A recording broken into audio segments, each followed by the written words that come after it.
大家好，我们今天聊一聊飞机。为什么突然聊飞机呢？其实契机很简单，就这2天印度发生了一起非常严重的飞机事故，一架波音787在起飞不到1分钟之后直接坠毁。这不是架普通的飞机，这是波音的梦想客机787 Dreamliner。按理说它是全世界最先进、最安全的宽体客机之一，但偏偏就是它出事了。你会不会好奇，为什么飞机明明那么安全，它还会出事？飞机到底有多复杂？我们做的这个铁皮罐子到底是怎么把几百吨的重量送上天的？今天我们就借着这个事件来聊聊飞机。不过我们不用去纠结这个事故的细节因为自然有比我们更专业的专家去调查清楚真相。我们今天就借着这个事件把这个话题拉远一点，看一看整个飞机的发展史，从不会飞到能飞到全球互联，飞机对我们到底意味着什么？其实人类想飞这件事比你想象的还要早。我们从小听到的神话故事里，比如雷震子、孙悟空、中国古代的鲁班造木鸟，还有很多巫师、祭司都会模仿鸟类扇动翅膀，希望能脱离地面。那人为什么想飞呢？因为飞行代表着超越，超越地心引力，超越人体肉体的极限，超越我们曾经被禁锢的世界。地面是2维的，空中才是3维的。一旦能飞，人类的活动半径就从几十公里变成几千公里，甚至全球化。其实飞行和轮子火的发明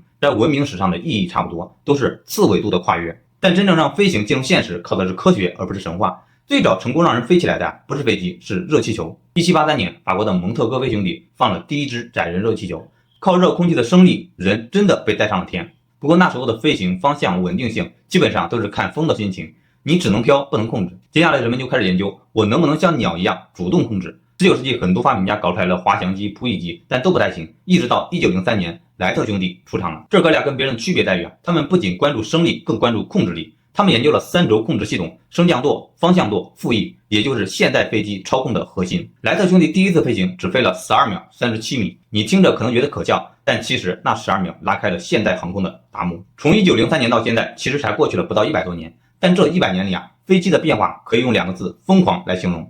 1909年，布莱里跨越英吉利海峡，第一次跨国飞行。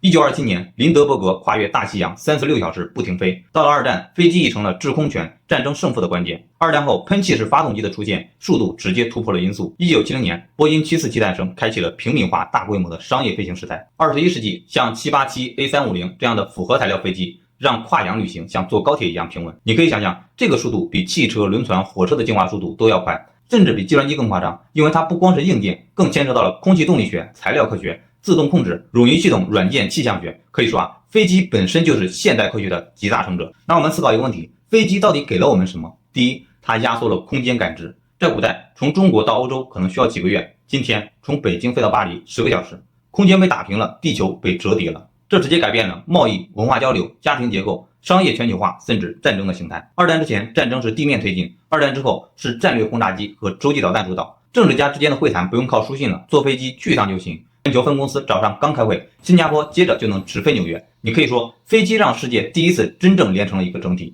第二，飞机改变了时间观念。以前的人出远门是生离死别，现在的人出差就是明天见。以前2地分割的情侣是鸿雁传书，现在异地恋甚至是异国恋，可以随时飞过去见面。这看似是一种方便，实质上也是一种心理安全感的提升，因为空间阻隔的恐惧被技术消解掉了。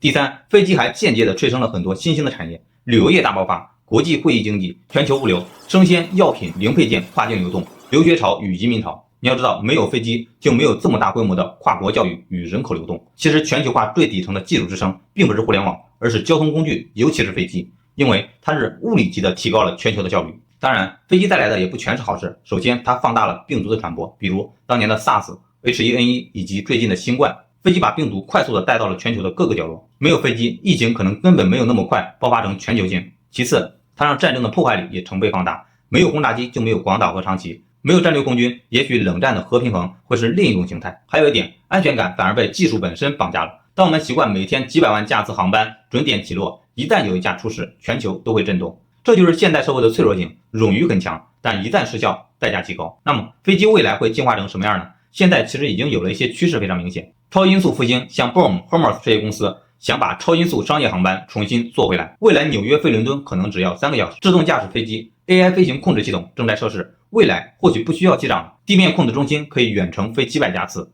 绿色飞行、氢燃料、纯电短途航班，减少碳排放，解决环保压力。太空飞行和亚轨道跳跃，像 SpaceX、维珍银河在搞的这些，可能以后国际飞行根本不走大气层，而是穿过近地轨道快速跳跃。听上去是不是很科幻？其实莱特兄弟在1903年飞的那12秒的时候，他们可能连做梦都想不到120年后飞机可以这样飞。那回到最核心的问题，飞机究竟改变了什么？我个人觉得飞机其实不光改变了地理，更重要的是它改变了人类的认知半径。在没有飞机之前，人只能活在自己那1亩3分地里。有了飞机之后，人类第一次真正可以用地球公民的身份去思考问题。当你在巴黎看展，在东京柯达，在纽约谈判，在迪拜开会，这种空间自由塑造了今天的世界观。当然，它也让我们的世界更加依赖系统化的秩序与稳定。